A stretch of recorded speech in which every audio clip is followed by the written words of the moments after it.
Ahead of International Women's Day, there's a push to broaden the conversation around what progress looks like for women. Our Catalina Gillies tells us that while many will celebrate milestones, advocates say for some women that fight is about having a safe place to sleep.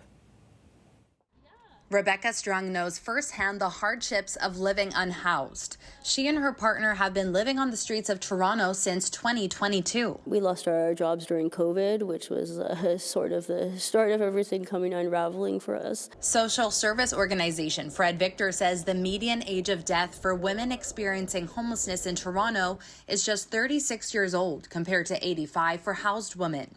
Many are often fleeing violence or unsafe homes. But on the streets, Rebecca says it's not any safer. It's very violent out here just in general, but violence towards women is obviously a different thing than violence towards men.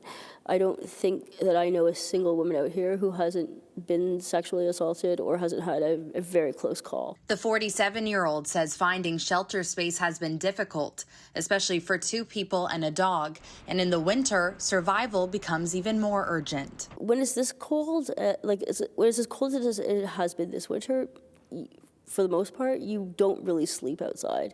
Like, what you do is walk around. Because if you stop walking around, you'll probably die of hypothermia. Fred Victor CEO Keith Hambley says more women have been reaching out to access services than ever before, some as young as 16. And that shelters are at capacity. 30% of the homeless population in Toronto identify as women. However, I would think it's much higher. People may be making those horrible choices. Do I stay in the abusive situation I am in for the sake of my children, or it's better here than on the street? Lorraine Lamb from the Shelter Housing Justice Network says racialized women, including Black and Indigenous women as well as trans women, are more at risk. She says various levels of government have highlighted that gender-based violence is an epidemic, but says more action needs to be taken. Their approach is, more punitive measures on people perpetrating violence, but there's been no mention of actually systemic realities that can help with this, right? So how about we build more housing so that women aren't on the streets?